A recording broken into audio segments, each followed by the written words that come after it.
अस्सलाम वालेकुम दोस्तों, मेरा नाम है नवीद अली और आप देख रहे हैं लाल ईगल यूट्यूब चैनल। दोस्तों, आज की वीडियो मुझे दुख के साथ बनाना पड़ रहा है क्योंकि मेरे साथ जो आर्मी वालों ने किया, हो सकता है कि आपके साथ भी ऐसा हो, क्योंकि ये अकेले मेरे साथ नहीं हुआ था, बहुत सारे बंदे थे उनके साथ भी ऐसा ही हुआ था।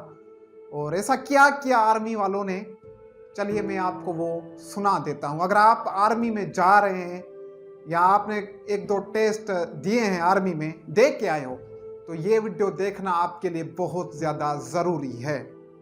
आगे जाके आपको बहुत हेल्प देगी ये वीडियो।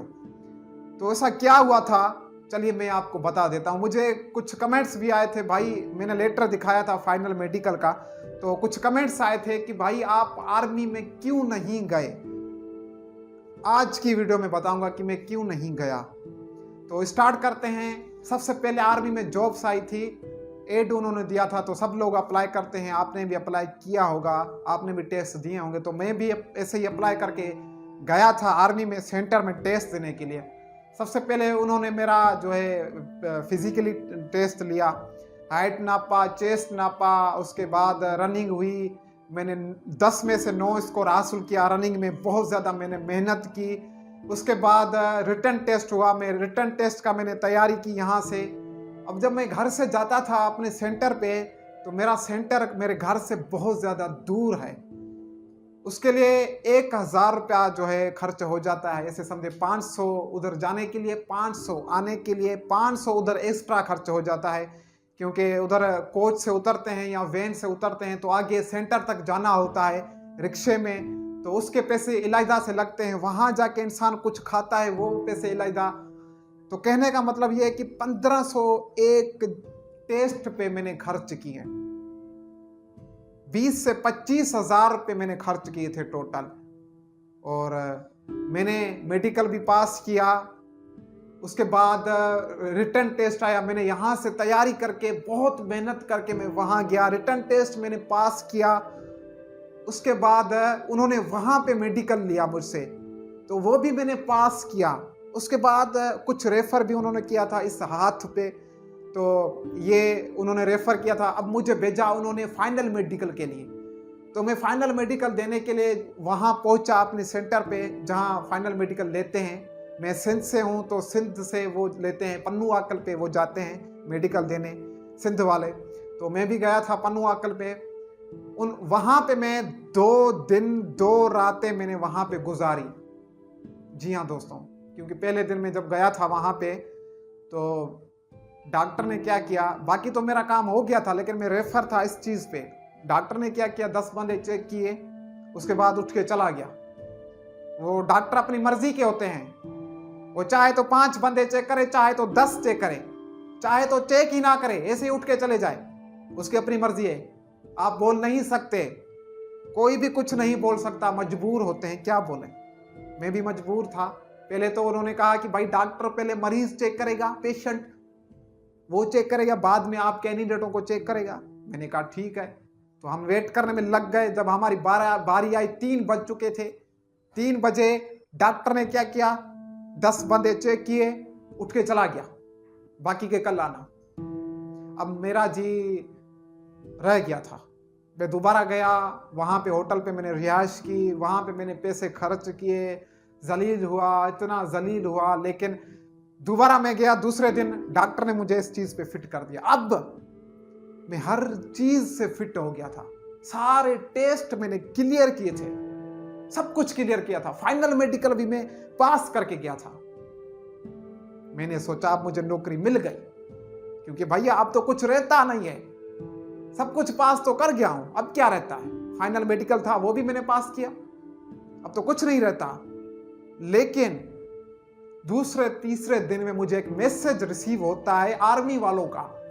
उस पर लिखा होता है कि भाई आप अनफिट हो और आप आर्मी में नहीं जा सकते, सॉरी। मैंने कहा यार फिट किस बात पे अनफिट हूं मैं। मैंने उनको कॉल की।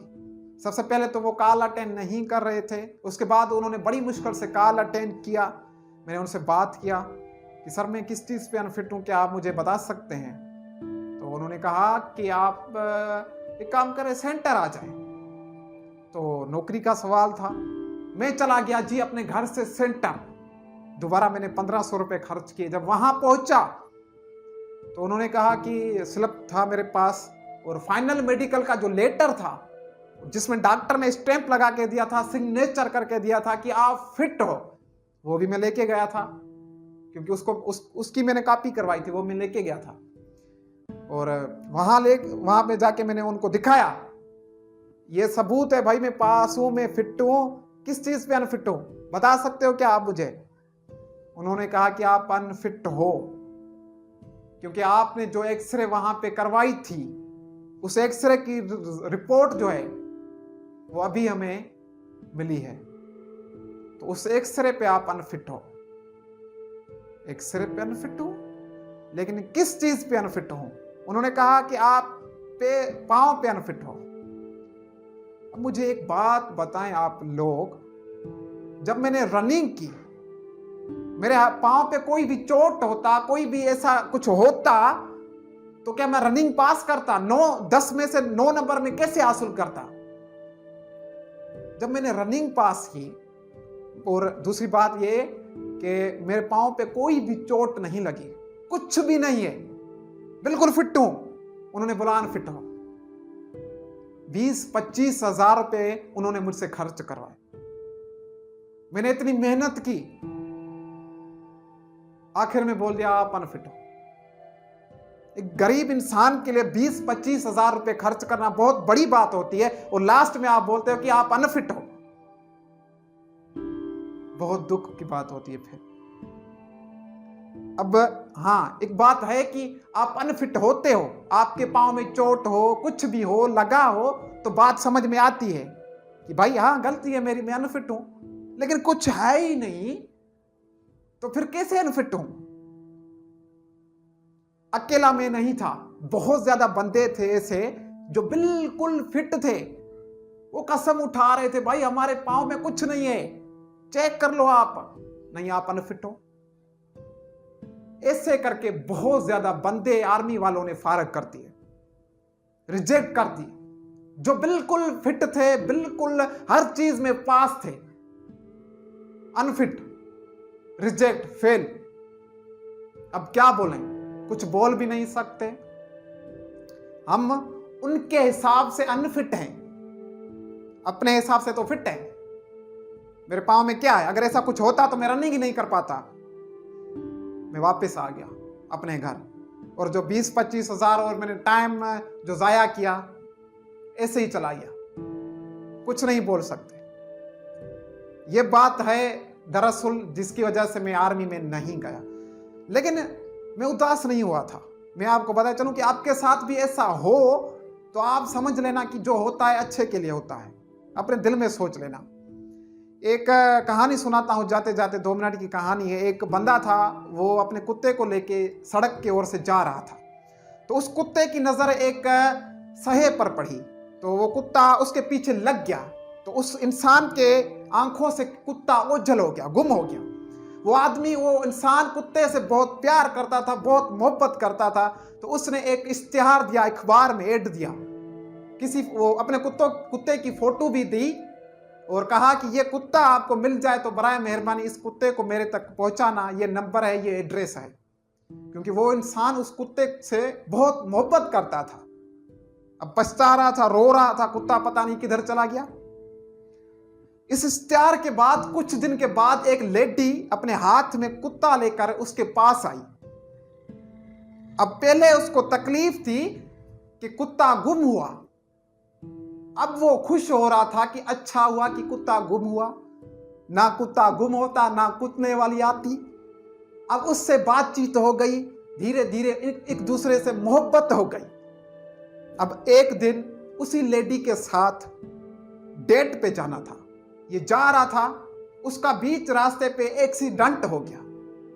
अब वहां पे लेट गया, थोड़ी बहुत दिमाग पे चोट लगी, होश में था तो सोचने लगा कि इससे अच्छा तो कुत्ता गुम ही नहीं होता। ना कुत्ता गुम होता, ना इश्तिहार देता, ना लड़की आती, ना डेट पे जाता। ये मन देखो कैसे बदलता है इंसान का। पहले कहा कि अच्छा हुआ कुत्ता गुम हुआ, अब एक्सीडेंट हुआ तो बोल रहा है कि इससे अच्छा था तो कुत्ता ना ही गुम होता। अब चला गया जी हॉस्पिटल। डॉक्टर ने कहा कि अपने दिमाग का सिटी स्कैन करवाओ। जब सिटी स्कैन किया गया तो रिपोर्ट देखी, डॉक्टर ने कहा कि आपके दिमाग में ब्रेन ट्यूमर है। और मजे की बात यह है कि इसका एक्सीडेंट से कोई लेना देना नहीं, कोई ताल्लुक नहीं। अच्छा हुआ कि आप वक्त पर हॉस्पिटल पहुंच गए। अगर ना पहुंचे तो आप आखिरी में पहुंच जाते भैया, फिर हमें ये निकालना बहुत ज्यादा मुश्किल हो जाता। ये ट्यूमर निकलवाना अभी तो हम निकाल सकते हैं। तो वहां पे सोच रहा है कि अच्छा हुआ कि कुत्ता गुम हुआ था, ना कुत्ता गुम होता ना यहां पे आता। तो देखो इंसान का मन जो है कैसे बदलता है, हर चीज जो है। देखें कहानी शुरू कहां से हुई थी, उसका कुत्ता गुम हुआ था, फिर लड़की मिली, डेट पे जाने लगा, एक्सीडेंट हुआ, हॉस्पिटल आया और पता चला कि ट्यूमर है। अभी निकाल सकते हैं, बाद में नहीं निकाल सकते थे। तो जो होता है अच्छे के लिए होता है। अगर आपके साथ भी ऐसा हो तो समझ जाना कि इसके पीछे कोई ना कोई राज होगा। उम्मीद है कि आपको वीडियो अच्छी लगी होगी। Thank you so much and good bye.